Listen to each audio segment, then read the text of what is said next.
여러분, 만약에 말이죠. 내가 가진 코인 개수만큼 투표권이 생긴다. 어떠세요?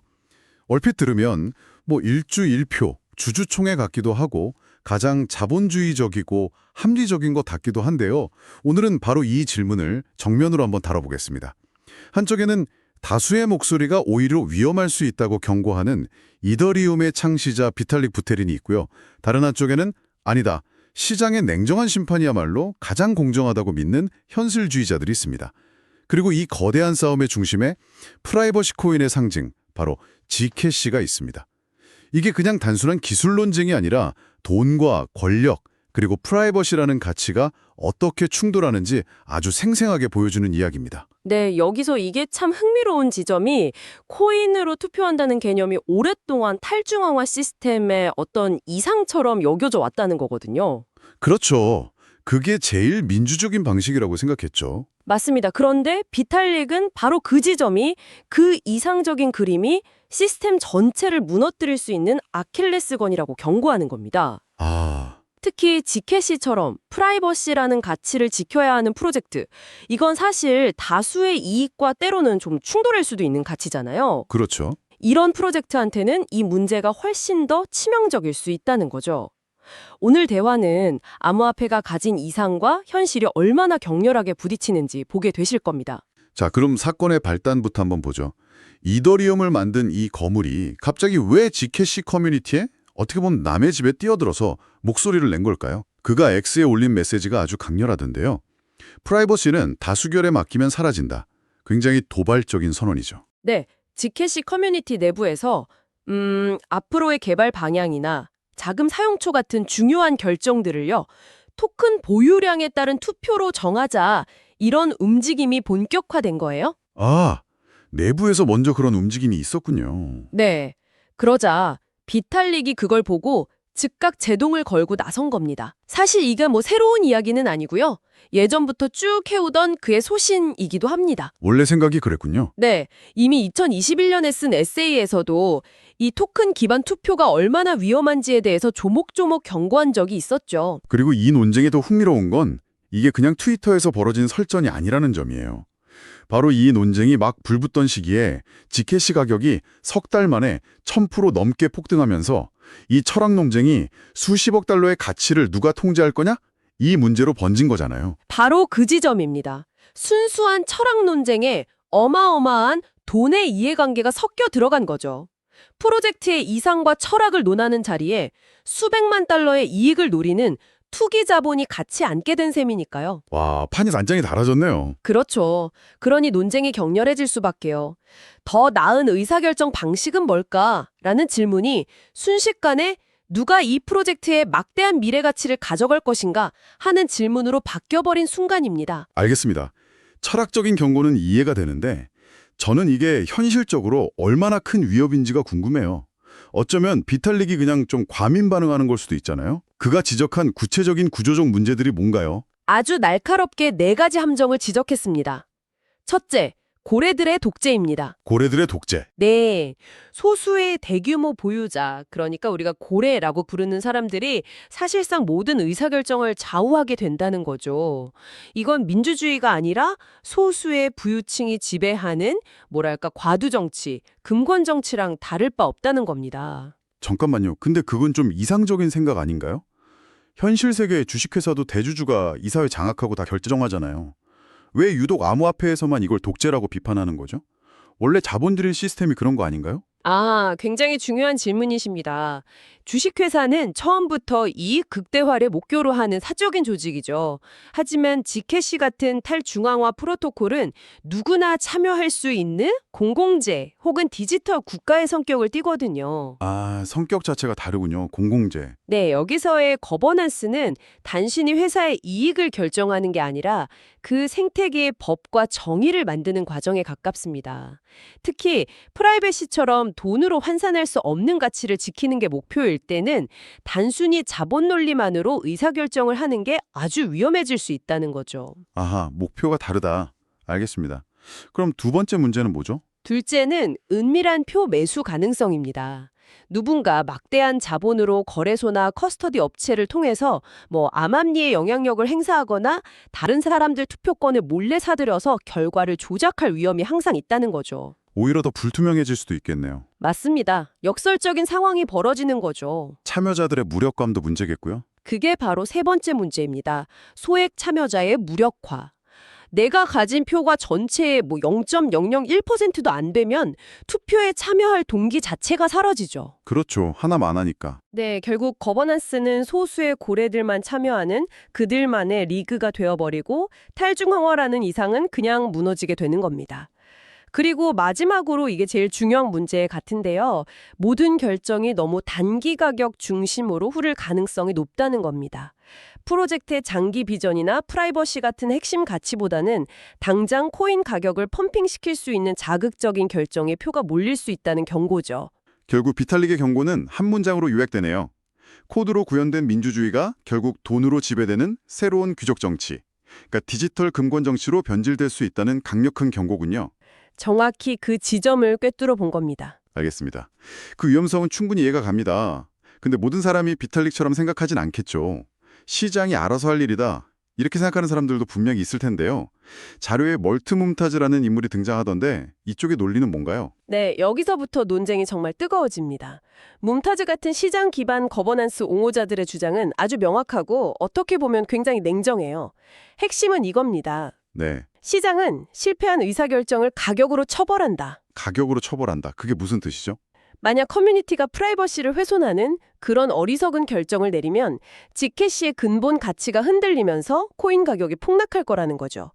그리고 그 경제적 손실이야말로 잘못된 결정을 바로잡는 가장 강력하고 효과적인 장치라는 논리입니다. 아, 투표에 참여한 모든 사람이 그 결정의 결과를 자기 자산 하락으로 직접 책임지게 되니까 더 신중하고 현명한 결정을 내릴 수밖에 없다는 거예요. 이걸 게임에 피부를 건다, 스킨 인 더 게임이라고도 표현하죠. 그러니까 소수의 똑똑한 엘리트가 내리는 현명한 결정보다 시장 참여자 전체가 각자 자기 돈을 걸고 내리는 결정이 결국에는 더 합리적일 거다. 이런 믿음이군요. 그렇습니다. 그래서 그들은 오히려 소수의 전문가로 구성된 위원회가 훨씬 더 위험하다고 비판합니다. 여기서 철학자 나심 니콜라스 탈레브의 인터벤셔니스트라는 개념을 가져오죠. 솔직히 인터벤셔니스트라는 말 처음 들었을 때 무슨 말인가 했어요. 너무 어렵잖아요.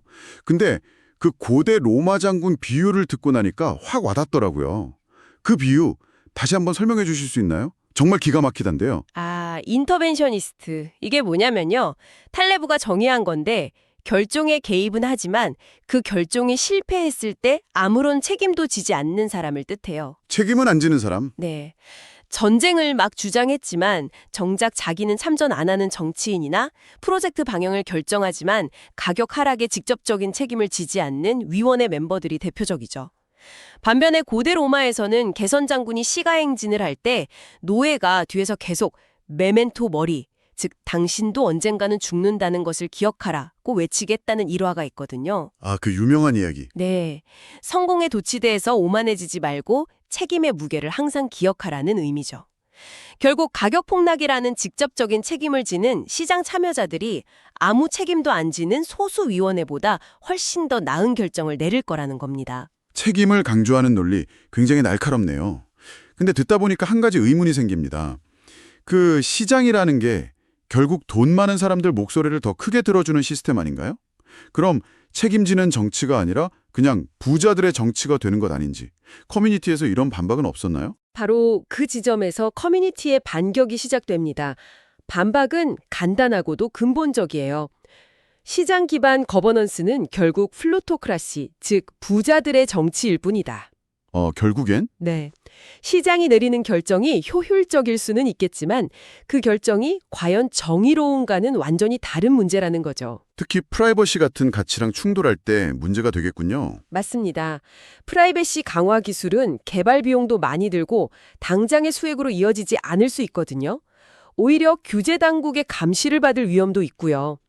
단기적인 가격 상승을 노리는 투자자 입장에서는 프라이버시 강화가 비효율적인 투자로 보일 수밖에 없습니다. 다수의 표가 프라이버시를 포기하고 더 대중적이고 돈이 되는 방향으로 프로젝트를 이끌 가능성이 매우 높다는 겁니다. 즉, 프라이버시는 다수가 원하지 않거나 경제적으로 비효율적이더라도 반드시 지켜져야 할 소수의 핵심적인 권리라는 주장이 설득력을 얻고 있는 거죠. 아, 그래서 비탈릭이 프라이버스는 다수결에 맡기면 사라진다고 딱 잘라 말한 거군요. 다수의 경제적 이익이랑 소수의 핵심 가치가 충돌할 때 1코인 1표 시스템은 거의 항상 전자의 손을 들어줄 수밖에 없는 구조라는 말이네요. 민주주의적인 절차, 그러니까 투표가 오히려 소수가 누려야 할 핵심적인 자유, 즉 프라이버시를 파괴하는 도구가 될 수 있다는 역설이군요. 그렇습니다. 그리고 이게 뭐 지캐시만의 문제도 아니에요. 디파이의 거물인 메이커다오 같은 곳에서도 거대 벤처 캐피탈이 사실상 거버넌스를 좌우한다는 비판이 끊이지 않거든요. 아, 거기도 그런가요? 네. 지캐시 사태는 이 보편적인 문제가 프라이버시라는 대체 불가능한 가치와 충돌했을 때 얼마나 위험해지는지를 보여주는 상징적인 사례일 뿐입니다. 듣고 보니 정말 딜레마네요. 한쪽에서는 소수 전문가로 구성된 위원회가 책임을 안 지는 관료주의에 빠질 수 있다 하고, 다른 한쪽에서는 시장에 맡기면 돈 많은 고래들의 독재가 될 거라고 하고요. 둘 다 일리가 있어서 더 어렵습니다. 혹시 이 두 가지 방식 말고 제3의 길을 모색하는 움직임도 있나요? 네, 물론입니다. 이 논쟁이 암호화폐 거버넌스 분야에서 가장 뜨거운 연구 주제 중 하나거든요. 그래서 다양한 하이브리드 모델들이 제안되고 있습니다. 예를 들어서 2차 투표라는 방식이 있어요. 2차 투표요? 네. 첫 번째 투표에는 1코인이 들지만 두 번째 투표에는 4코인, 세 번째 투표에는 9코인, 이런 식으로 더 많은 표를 행사할수록 기하급수적으로 더 많은 비용을 내게 하는 방식입니다. 고래의 영향력을 줄이고 소액 참여자들의 목소리에 힘을 실어주기 위한 아이디어죠. 오, 재밌네요. 돈의 힘에 브레이크를 거는 장치군요. 네. 또 다른 방식으로는 평판 기반 시스템이 있습니다. 단순히 코인을 많이 가졌다고 투표권을 많이 주는 게 아니라 그동안 커뮤니티에 얼마나 기여했는지, 얼마나 전문적인 의견을 냈는지 같은 평판을 기준으로 투표권의 가중치를 다르게 주는 겁니다. 물론 평판을 어떻게 객관적으로 측정할 거냐 하는 어려운 문제가 남지만 자본 논리에서 벗어나려는 중요한 시도라고 할 수 있죠. 자, 그럼 이 모든 것을 종합해보죠. 한쪽에서는 토큰 투표가 고래들의 독재와 단기 이익 추구로 흐를 거라고 경고하고, 다른 한쪽에서는 위원회 정치가 책임을 지지 않는 관료주의의 함정에 빠질 거라고 비판합니다. 어느 한쪽이 완벽한 답은 아닌 것 같고요. 비탈릭이 이 논쟁을 통해서 정말로 지키고 싶었던 건 무엇이었을까요? 비탈릭의 메시지는 결국 이것 하나로 모아집니다. 민주주의와 자유는 항상 같은 편이 아니라는 겁니다. 우리는 흔히 다수의 뜻을 따르는 게 가장 민주적이고 올바른 방식이라고 생각하지만 그 다수의 투표가 소수가 반드시 누려야 할 핵심적인 자유, 여기서는 익명으로 거래할 자유인 프라이버시를 침해할 수 있다는 사실을 암호화폐 커뮤니티 전체에 경고한 것이죠. 특히 그 민주주의가 1코인 1표라는 자본의 논리에 의해 움직일 때는 더욱 그렇습니다. 민주주의가 자유를 억압할 수도 있다는 말이군요. 정말 곱씹어볼 만한 이야기입니다. 우리는 흔히 탈중앙화된 시스템이 더 공정하고 민주적일 것이라고 막연히 기대하지만, 오늘 이야기를 들어보니 그 이면에는 훨씬 더 복잡한 권력과 철학의 문제가 숨어 있었네요. 이 지캐시의 사례는 단순히 한 프로젝트의 문제를 넘어섭니다. 코인은 민주주의를 보장하는가라는 어쩌면 암호화폐의 근본적인 정체성에 대한 질문을 우리 모두에게 던지고 있습니다. 코인 보유량에 따른 투표가 과연 진정한 의미의 탈중앙화된 민주주의인지, 아니면 그저 블록체인이라는 새로운 기술 위에 세워진 또 다른 형태의 금권 정치일 뿐인지에 대한 깊은 성찰을 요구하는 거죠. 다수의 결정이 항상 옳은 길로 이끌까요? 아니면 돈의 논리를 따르는 시장이 더 현명한 판단을 내릴까요? 어쩌면 정답은 그 둘 사이의 균형점을 찾는 제3의 길에 있을지도 모르겠습니다. 여러분은 어떻게 생각하시나요? 돈이 곧 권력이 되는 세상과 소수의 전문가가 이끄는 세상, 블록체인이라는 새로운 영토위에서 여러분이라면 어떤 형태의 사회를 만들고 싶으신가요? 이 질문을 스스로에게 한번 던져보시면 좋겠습니다. 시청해주셔서 감사합니다.